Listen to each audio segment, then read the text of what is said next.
am not right. You're terrible, Muriel. Talk to me. You gonna do that pogo? You ain't talking to the cop. Today is a brand new day. No, that's it. It's the vibe. G'day, fellow Aussie film lovers, and welcome to another episode of Under Southern Screens, the most undercover Australian cinema podcast. I'm Mitch. And I'm Matthew. That reminds me, there was a game years back on the Wii U called Lego City Undercover. And that was a really good game. I never played it because I didn't have a Wii U. Oh, you were one of the fortunate ones. No, I love Lego City Undercover. That was like my game back in the day. You played as Chase McCain. I was a huge Lego game guy. I actually have a friend. He is currently 100%ing every single Lego game in existence. And that's not just the ones that are movie tie-in ones either. There's a bunch But of the thing is, they're so repetitive that he would go insane. So that's the thing, It's right? like... Is when we got to the Traveler's Tales ones, which is the most famous version, it is just the same game over and over again, but just one's Indiana Jones, one's Star Wars, one's Harry Potter, or three of them are Harry Potter. I would go absolutely insane. I've been helping him play those ones as well. I've been there doing it with him. Mitch is complicit. I am complicit in the insanity. But the issue is that we've gotten up to a point where we have the Lord of the Rings one to do, but he refuses to experience Lord of the Rings for the first time through the Lego game. That is so fair. But he refuses to watch the movie until he's read the book. So I got to wait for this boy to read 3 massive fantasy novels, then watch 3 massive movies, to then play this freaking game. And the one after this, I think, is just Lego Marvel. Yeah. Then he's got to do the whole Marvel thing. That's wild. He's up to date with the movies anyway. And then there is the Lego Avengers game. This went on like your friend. He went on too many tangents, as have we. I'm going to give you another link here. Sneaky link. The person you're talking about is a stranger to me. That was a good one. I like that one. The hilarious thing is that you actually have interacted with him before. I'm sorry. Yeah. I got you. Mitch, what are we watching this week for Under Southern Screens? Well, today I must issue another spoiler warning for 2022's The Stranger, directed by Thomas M. Wright. I think watch this film before going into it because, this is the type of movie where spoilers matter. Yeah, this is one where the unfolding of what occurs is pretty important. Which is not to say that there's no rewatchability to it, but I think on a first go, it's good to not know where things go. Yeah. Unless you're familiar with the real murder this is based off of, in which case you'll be pretty aware of how this goes. We have to talk about that, but anyway. I have done research. I've looked into it. Speaking of research, get into that little introduction of yours that you prepared, Well, Mitchie. this is based on the non-fiction book The Sting, the undercover operation that caught Daniel McComb's killer by Kate Kiriakou, and is inspired by the investigation into that very murder. Yeah, right. We follow Joel Edgerton's character, Mark Frame, a police officer who goes undercover and befriends Henry Teague, who is played by Sean Harris, in the hopes of obtaining a confession for the abduction and murder of a young boy that occurred 8 years prior in 2002. Henry is slowly brought into a criminal organization that is entirely made up of undercover cops. This is actually a real tactic that the police use. It's called a Mr. Big Police Operation. Okay, all right. And in all honesty, it sparked the exact same anxiety I got when watching Banshees of Inisherin, which was based around all my friends hating me and them all just waiting for the right moment to reveal being nice to me was all part of a large bit they were playing.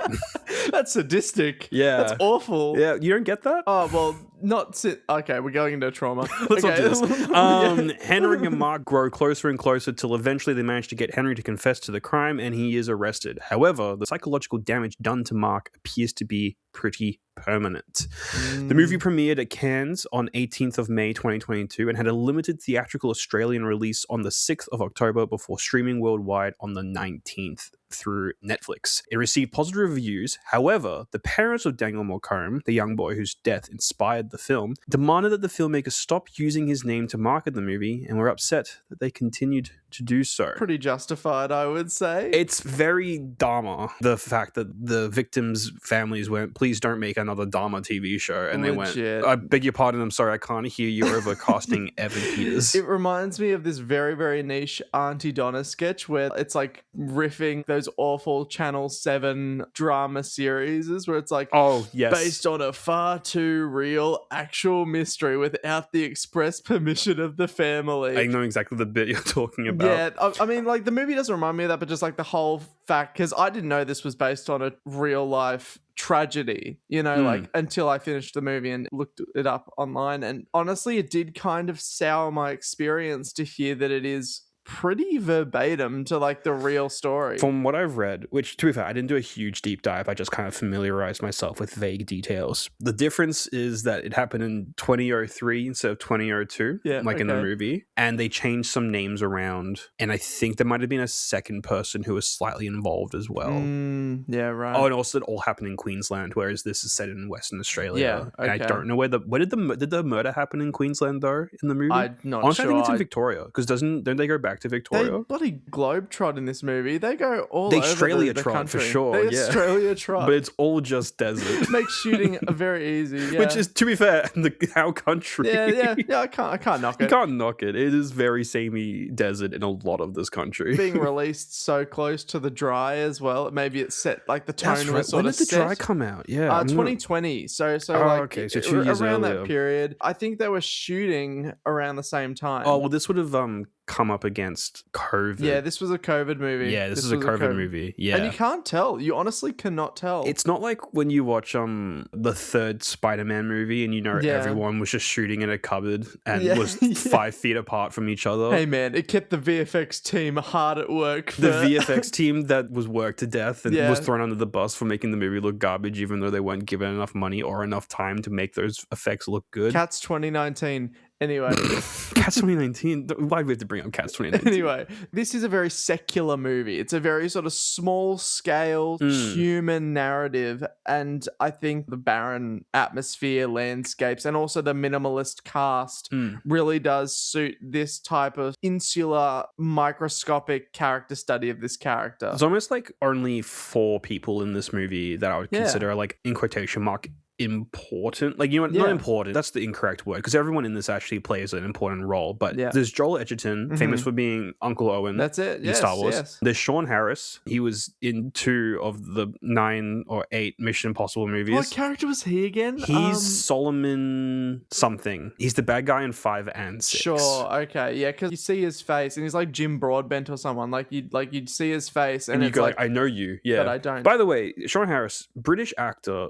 Pretty good Australian accent. Yeah, well, I wouldn't have known if he wasn't Australian. And to be fair, he is quite a little mumbly little guy. But he mumbles like an Australian does. Yeah, it's true. Yeah. He could have easily mumbled how a British person does, aka Tom Hardy. He reminds me of the type of person that would come up to you like 5 pints deep at a pub. We talk a lot about people just coming up to you randomly in certain places in Australia. Way, mate. It's the Australian It's way. very Aussie. And yeah, you're absolutely right. This guy is the kind of guy who would drink a little too much and feel like it's time to get friendly with the younger people at the bar. And that's how he sort of stumbles into this life, doesn't he? This sting. It's all planned, obviously, because but I knew Joel Edgerton was a cop because the synopsis tells you that. But there's enough time in the film where you actually don't know that. You don't know that everyone involved is a cop. And there's also a level of like, have Joel Edgerton put himself into a crime syndicate to then get this guy? But then it turns out they're all cops too. That was the big surprise for me because I was constantly worrying for Joel Edgerton's well-being. Obviously, you toe the line between trying to bust this guy and then breaking your own cover. And to find out that everyone was in on it, that was a fantastic twist. It's a pretty good reveal. And then there's Jada Alberts, who plays Senior Constable Kate Rylett. She's running around kind of doing a bunch of stuff to the side. Her stuff kind of almost fades away a little bit until it comes back at the end. Yeah. I feel like she could have been utilized a bit more. And then there's John. Alan Dukes plays John. And he's the fake head of this crime organization. Well, it's part of like the main trick to get Sean Harris to admit that he killed this kid. Exactly. This movie is pretty interesting in the fact that, like a lot of Australian films, it's quite bleak. Oh, 100%. But this one manages to be bleak without actually showing anything bleak. The way this film shows tension and heavily adult subject matter, but not like explicitly, like, you know what I mean? Yeah. It's beautifully done in a way where like I could show my mum this movie and she would be like into it. It's about a child abduction, right? And murder. Well, and eventual murder, we find out. As funny as it is to say, sometimes we don't need to see that in like a little movie. I'm okay with not seeing a child murder in general. Mate, episode 1 me would be so annoyed. Oh, true. Yeah. -1 on the child murder counter. We actually didn't see it. Off screen doesn't count. So what's interesting about this is it's bleak without being too bleak. There's no moment of violence There's no moment of seeing a dead body. Like, there's Exactly. so much implication that there is a dead body somewhere, especially with the ending where it's the bunch of people searching that mud pit, and then one of them just puts their hand up and you go, I know what that person has found. But you don't see it. You don't see any of it. That motif happens throughout the whole movie. Like, for example, when they're going through the records of the pokies, like logging the pokey loyalty cards and stuff. It's a really small thing, but so they turn on the computer and we focus on a blinking light. It's insinuating that it's searching for this person's loyalty card. And then the blinking light just turns to a solid red light. We cut back to Sean Harris doing his thing or whatever. Yeah. And from that, we immediately know so much like about the murder. Like, they got him. Firstly,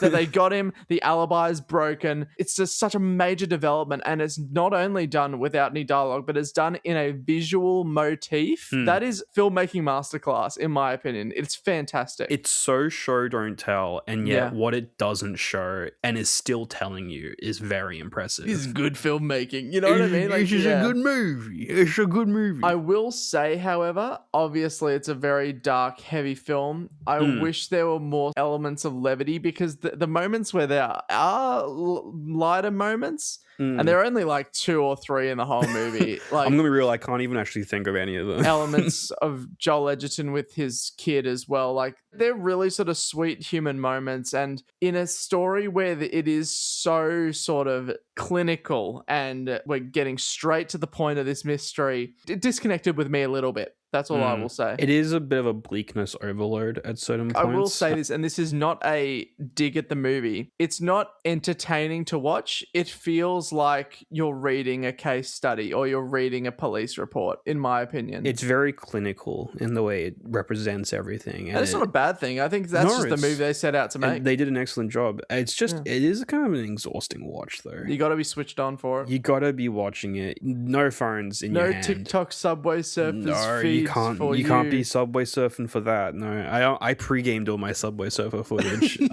Just raw. That was like your pre-show. You're just like getting psyched for it. 1 hour of Subway Surfer footage. A lot of it is just this slow build in this relationship between Joel Edgerton and Sean Harris. Yeah. In a good way. They just act at each other. It's 2 character archetypes, and then you sort of like smack them together for 2 hours. That's what I think it is. If Joel Edgerton fails, I mean, no one else is going to die. It's not like there's another hostage or something. Oh my God. I didn't actually even think of that. Yeah, this guy will get away, but he already did the crime. We're just trying to get him to pay for it. That's sneaky. There's like that moment where he goes, Sean Harris's character does go missing, and they go, we can't put out an APB because it would mess with the undercover operation, I think. Yeah, like you're going to have to go solo. You're going to have to go find him. And I'm like, what's an issue here? Is like, he's killed a kid before. Who's to say you won't do it again? So like, you go, but there's no guaranteed stakes in the film per se. As you're explaining this, I'm thinking about how the movie has played with my emotions. Yeah. The movie has manipulated me, because like I was genuinely feeling so much tension for it, and now I didn't realize until you just mentioned it, all those stakes just weren't there at all. That's sinister. I think a partial amount of the stakes does come from how, if he did what he did, and the movie is very much just like, he did do it. He did it, there's just not enough evidence to convict him. Damn, that's actually thrown me for a loop. Film class. Yeah. I went to film class. I've been bamboozled, brother. On the performances, I thought Joel Edgerton was probably the best performance in the film. I don't know. I would have liked to see Sean Harris's inner psyche more a little bit, especially as we see him getting messed with. Do you know what I mean? Like his whole perception of what is real at the moment is getting absolutely bamboozled. And we don't actually see him really react to it after he's been caught. He's in complete denial once he gets booked or whatever. He's like, I didn't do it or whatever. I see what you're saying. There's no retribution, but maybe that wasn't the point. I think that's the thing, right? It's like, because in real life, the guy who actually did kill Daniel Walker, he pleaded not guilty till the very end. Okay, yeah, right. And refused to give evidence, and it was one of those appeal type things. Yeah, it was very much just like to the very end, denied it as far as I'm aware. And is he in jail, like at the moment? I think so. He didn't get hit with just murder. He got hit with like interfering with a corpse, indecent treatment of a child under 16, because the kid was 13, which is horrendous, by the way. This is a definite tonal shift to 2 weeks ago when we were talking about funny Scooby-Doo movie. Oh, Scooby-Doo and Strictly Ballroom. There was an appeal to get him out earlier. That didn't go well because his legal team argued that the confession elicited through an undercover sting by police was inadmissible as evidence at a trial. They talked about that. Yeah, I was wondering how much a Mr. Big operation, how much of that is entrapment? Yeah, they bring that up in the film. Also, They do. that little hater police officer guy. Oh, yeah. This little stinker. He kind of just like appears for 10 seconds. It's like, why I are we know. still on this? And then he disappears for the He's like, rest of the movie. and then he like moves on. So then the other higher up was like, oh, actually, wait, hold it a second. Yeah, he I like would like does to an know Uno more. reverse card. He just like, I get the hierarchy trump card, and it's out. So that was a weird moment. Just to go back though, the former Queensland Attorney General was trying to have the real dude's sentence increased, and that was also dismissed. So it looks like he's Okay. still in jail because he was sentenced to 20 years with the possibility of parole on the 14th of March 2014. It's like the guy that murdered John Lennon. He's been like denied parole 13 times. He keeps applying. I mean, maybe one day, dude. Maybe one day. No, he will never be let out ever No, because he killed John Lennon. Anyway, Back to the movie. The not pseudo-sexual, but actual sexual like tension between Joel Edgerton and Sean Harris. that's true. There was a homoerotic undertone, which is kind of twisted. It's odd. It's not overt, it's like subtextual reading. Yeah. It could be anything. Like it could be examining the concept of Aussie mateship, especially like with, shared trauma in that sense. Yeah. If we're seeing this relationship grow and bond, then we cut to Joel Edgerton hanging out with his kid and stuff. And I think that's one of the more interesting elements of the film, is showing how the case impacts his home life. He becomes more and more erratic and anxious about his son's safety, which makes sense, especially when he gets that nightmare where Sean Harris screams at him, "The dark lakes are in my eyes," or something. I was damn. Which is probably like the most intense part of the whole film. I was freaked out. It was really freaky. I needed a little teddy bear to comfort me. I was really scared. I needed a little cuddle. It's such a hard movie to talk about because it is so straight laced. When we were saying before that this is a good movie to experience, it's kind of because there's no other way to experience this.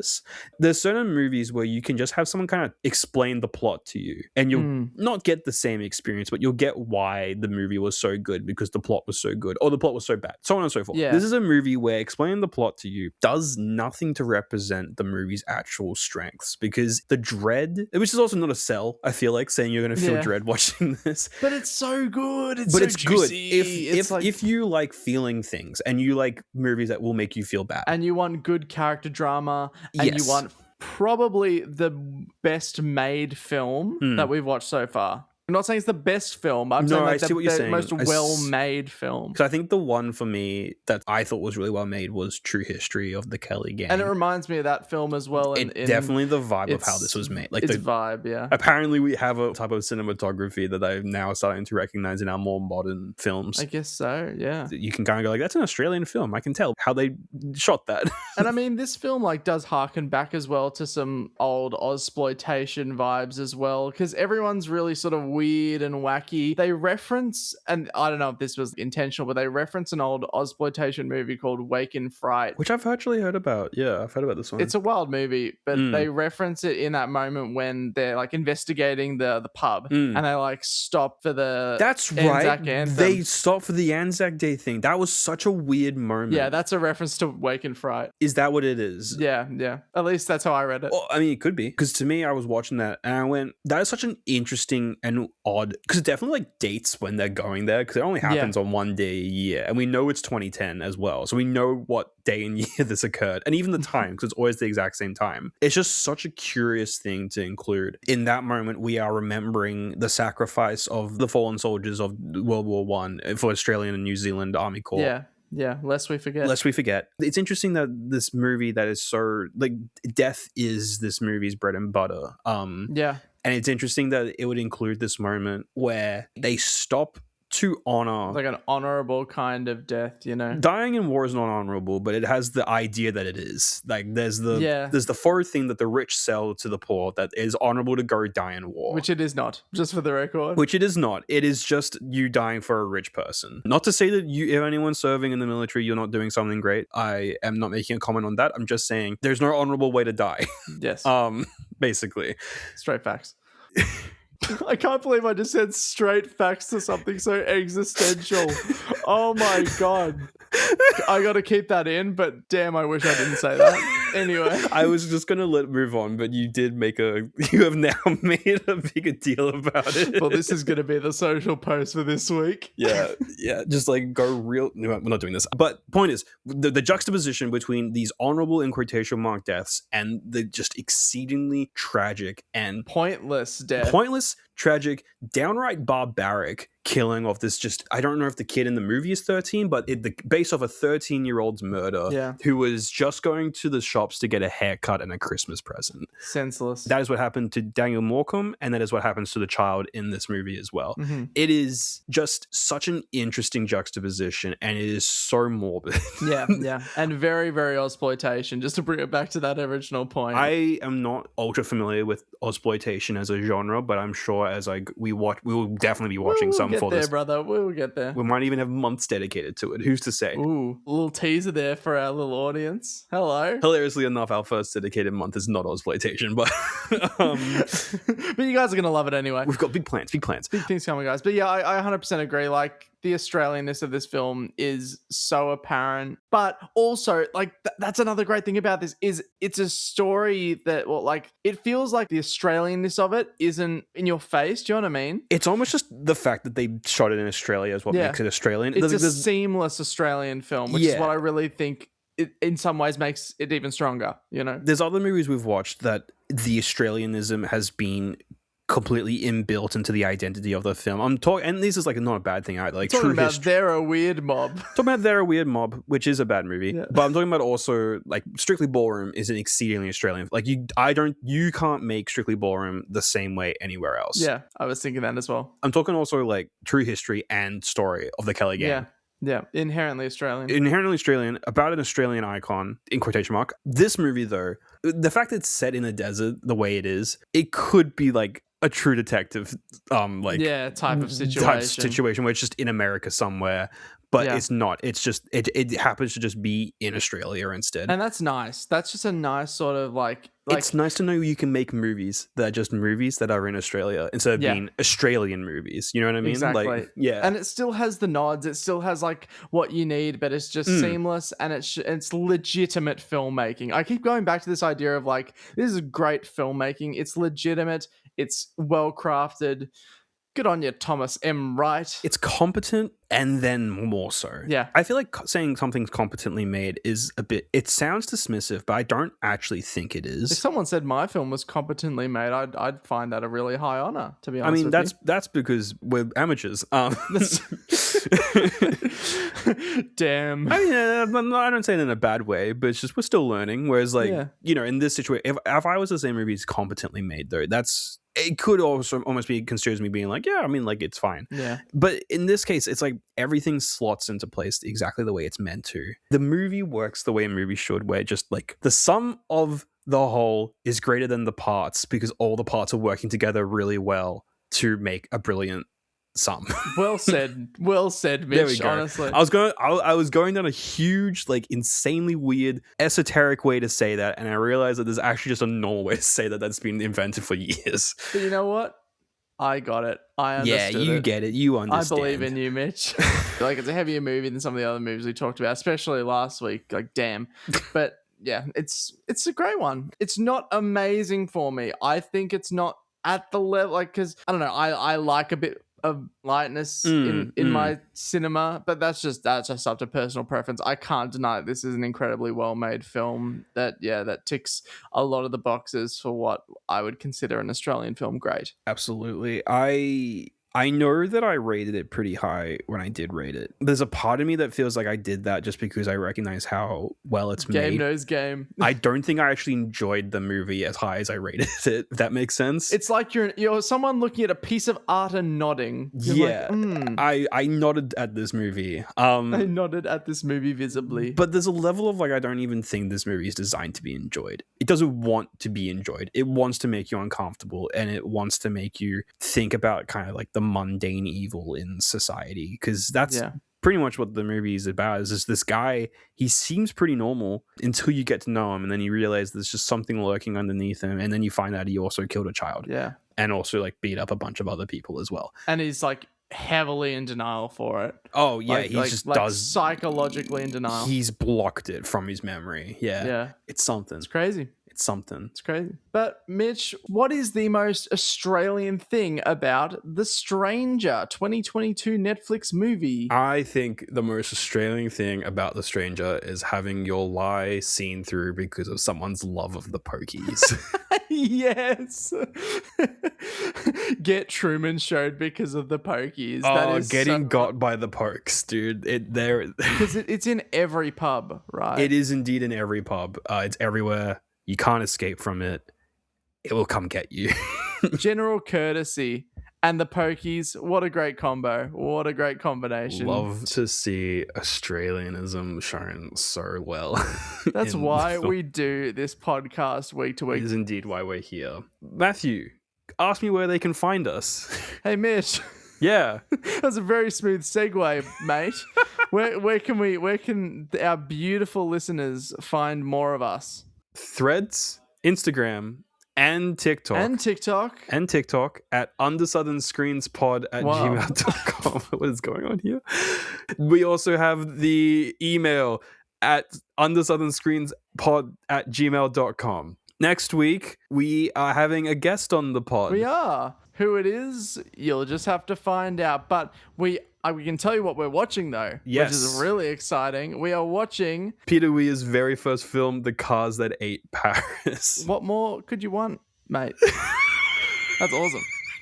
I'm here for it. We've been having mic problems on this stream, but Matthew's is dying, and so I'm trying to cover it. We're going to say goodbye. Matthew, do you want to see if your mic will let us say our little toodle-doo? Toodly-doo. See you next week, beautiful people. And keep an eye on them southern screens. Thanks for listening to another episode of Under Southern Screens. We'll be back next week to talk more films down under. We just want to attribute that our opening title is Heavy Duty by Zoo, and our closing title is Heavyweight by Fell Creek. Thanks so much for listening, and Mitch and I will see you in the next episode. See you next time.